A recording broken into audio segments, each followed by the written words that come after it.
9-year-old Celine Tam's AGT audition shattered the internet. 100 million views, endless reaction videos, and even Simon Cowell out of his seat. Then, static. Headlines moved on, playlists refreshed, and the little girl with the tightened voice slipped behind a curtain of rumor. Some claimed her father cashed in and ran. Others whispered the spotlight scorched her spirit. What's fact? What's folklore? And how did she turn a tabloid storm into a quiet renaissance? Buckle up. This isn't just a comeback story. It's a survival guide for child stardom. Kowloon's Prince Edward district hums with market chatter, neon noodle signs, and the screech of the MTR. Inside a 500-square-foot flat, 4-year-old Celine drummed chopsticks on a rice bowl, while her dad, Dr. Steve Tam, rehearsed Italian arias. One stray high note made her giggle. A second lured her to mimic. Steve froze. Perfect pitch, perfect phrasing, zero training. He swapped aria for Disney anthem. Then for Mariah Carey melisma. The toddler matched every curve. Family finances were modest. Mom taught preschool, dad lectured part-time in music pedagogy. Private lessons in Hong Kong cost more than a month's rent. So Steve became her 24/7 coach, disguising scales as bedtime games. They'd stack sofa cushions to form a stage, invite stuffed animals as audience, and practice bowing etiquette between phonics homework. By kindergarten graduation, Celine commanded a 2-octave belt and could read solfege better than storybooks. Yet Steve hesitated. He'd seen conservatory prodigies burn out before puberty. His compromise: one televised contest only. If she loved it, they'd continue. If she panicked, they'd retreat. The show Let's Sing Kids took the gamble. 7-year-old Celine stepped onto Hunan TV's candy-colored set, drowned in a sequined dress 2 sizes too large. The backing track started. Nerves vanished. Viewers saw a miniature diva. Judges saw marketable gold. Overnight, the performance hit mainland trending lists, gathering 30 million clicks in 5 days. Hong Kong tabloids branded her Little Dion. Brands called her parents, offering toy endorsements, donut ads, even a cartoon voiceover. The family declined nearly all, except a children's charity gala that paid in donations to local music schools. That decision would later complicate the stage dad narrative, but at the time it felt righteous. A year later,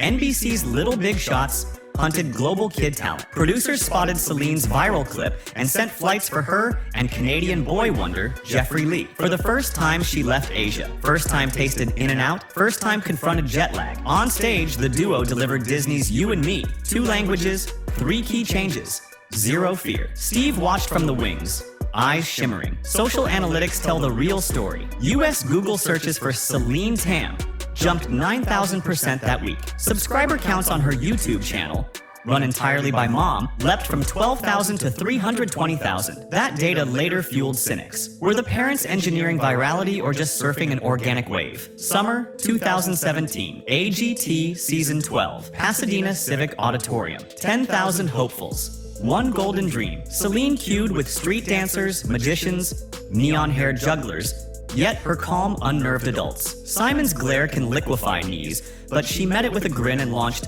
My Heart Will Go On. Technical breakdown for music geeks. She modulated from E-flat major to G major without a wavering vibrato, hit a high B4, full voice, then tapered to harmonic-rich pianissimo, feats inconceivable for unbroken vocal cords. Judges erupted. The clip rocketed across 50 countries. Brands renewed offers, labels dangled multi-album deals. The family declined, again, for schooling reasons. Advancing rounds piled pressure. During quarterfinal week, Celine lost her voice to a summer flu. Internet trolls declared it karma for overambitious parents. When guest judge Laverne Cox slammed the golden buzzer after Celine's recovery performance, trolls doubled down. Scripted sympathy, dad's PR coup. Narrative seeds were planted. Fame's peak arrived off stage. Celine Dion's Vegas residency staff emailed. The star wanted little Celine front row, backstage meet and greet, plus mentorship session. The Tam family landed in Nevada, eyes saucer-wide inside the colossus of Caesar's palace. Dion hugged the young singer,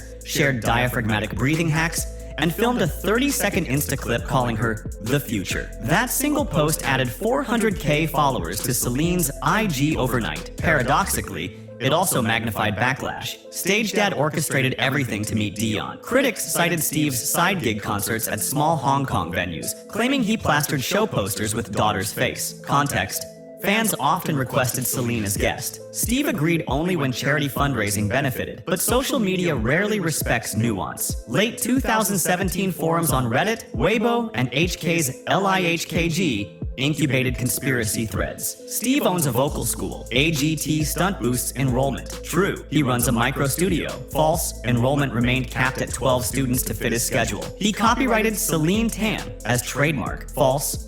Public records show only a music education logo file. He lip-synced backing vocals during her YouTube covers. Wildly false. Audio stems prove a single child track. Mainland tabloids unrolled clickbait headlines. Angel voice or marketing ploy? Paparazzi staked outside their flat. Classmates whispered. Celine began wearing hoodies low over her cap when grabbing bubble tea. Steve weighed silence versus statement. Silence allowed rumor to metastasize. Statement risked sounding defensive. He chose a Cantonese radio tell-all, addressing finances, clarifying no sponsorship beyond airfare reimbursements, revealing he'd mortgaged the apartment to fund vocal competitions. The vulnerability moved many, but trolls screenshot sound bites, twisting them into "dad bankrupt from chasing fame." School mornings turned surreal. Teachers protected Celine, but classmates peppered her with blunt questions. Does your dad force you to practice? Are you rich now? Cyberbullying crept in. One anonymous IG user spam commented, "Daddy's little cash cow." Mom intervened. Weekly therapy sessions, social media detox weekends, journaling exercises. Celine's diary entry, shared years later, read, "I sing because it feels like breathing. If people hate me for breathing, should I stop?" That line broke her mother's heart and galvanized the family to pivot. In 2018, the Tams ghosted mainstream TV offers.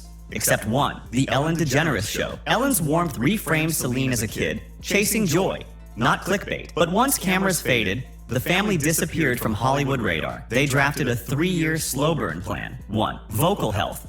Daily straw phonation workouts. No belting above G4 until growth spurt stabilized. 2. Education. First, enroll in English medium secondary school. Music integrated into curriculum. 3. Selective content. Monthly YouTube uploads. Stripped down piano covers. No glam wardrobe. 4th, philanthropy. Free masterclasses for under-resourced Hong Kong youth choirs. Numbers dipped. Views fell from millions to tens of thousands. But comment quality soared. Supportive, constructive, troll-free. By 2021, puberty retuned Celine's timbre from angelic soprano to mezzo warmth. Most kid stars panic when the cute tone disappears. She embraced the shift, diving into songwriting. Influences broadened. Lala Shu's Mandarin ballads, Tori Kelly's gospel runs, even lo-fi hip-hop beats. She co-wrote Moonlit Harbor, fusing Cantonese lyrics with EDM layering, soft drop, airy harmonics, and uploaded a cinematic rooftop video. It didn't chart Billboard, yet secured runner-up at Hong Kong Youth Indie Awards and 1 million organic plays on Nettie's Cloud. Critics praised the maturity. Old AGT fans discovered evolution and reposted with nostalgia-driven captions. "Our little Celine is all grown up," rather than chase reality show sequels. Celine launched Project Resonance, quarterly workshops across Asia, teaching disadvantaged teens breath control, lyric writing, performance confidence. Sponsors? Only NGOs and local councils. No corporate shoe deals. Press coverage? Minimal by design. Yet participants' TikToks went viral, showcasing transformation from shy whisperers to bold belters. One Jakarta student with a cleft palate repair credited Celine's techniques for restoring speech confidence. Such stories rarely break entertainment news cycles, but they nourish a deeper brand: authenticity. By 2023, skeptics dwindled, but some clung to old receipts. Independent journalist Mei Ling Chua dug financial filings. Steve's studio remained one room, annual revenue under 300,000 Hong Kong dollars. Mortgage logs showed steady payments. No luxury upgrades. Interviews with former pupils described him refusing rate increases so low-income kids could stay. Mei Ling's expose, titled "The Myth of the Mercenary Stage Dad," went modestly viral, flipping perception. Trolls retreated. Apology threads sprouted. Steve stayed offline nonetheless, focusing on doctoral research in adolescent vocal physiology. Today, at 17, Celine can stroll Nathan Road with earbuds blasting K-pop and only occasionally spark selfies. Yet her digital footprint remains mighty. 1.2 million YouTube subscribers, 600,000 average views per cover, 2.8 million TikTok followers, drawn to 15-second belt challenges. Spotify monthly listeners, 220,000 across 52 countries. She schedules content like a startup. Mondays, writing. Wednesdays, production. Fridays, live stream. Q&A ending with spontaneous song requests. Super Chats fund scholarships for Project Resonance alumni. Rumor mills churn anew. A bilingual EP, a cameo in a Netflix Asian musical, maybe even a Berklee College of Music scholarship. Celine plays coy in interviews. I'll reveal when the ink dries. Asked if she fears fame's return spotlight, she laughs. A spotlight can blind or illuminate. The difference is whether you're ready. Let's crunch the equation. Viral clip, 15 minutes of global awe. Family scandal, 24 months of tabloid fodder. Strategic retreat, 36 months of growth. Community outreach, impact measured not in views but in changed lives. Which variable defines success? Critics obsess over chart positions. Celine measures in heartbeats calmed before a first performance. In messages reading, "Your song stopped my panic attack." That metric doesn't trend on Twitter, but it endures. So, did Dr. Steve Tam exploit his daughter, or simply nurture a rare spark? Evidence leans heavily toward devotion, yet internet legends die hard. What matters more is how Celine Tam wrote Act 2 on her own terms. Fewer fireworks, deeper resonance. She didn't fade. She molted, burned, and rose with new plumage. Now the stage yours. Scroll down. Tell us, was this a calculated career blueprint or a masterpiece of parental love? Smash the like if you felt the goosebumps return, slam subscribe so you never miss another Behind the Spotlight saga, and tap the video sliding onto your screen for an even wilder ride through the highs and hazards of child celebrity. Trust me, the next revelation might rewrite everything you thought you knew about fame.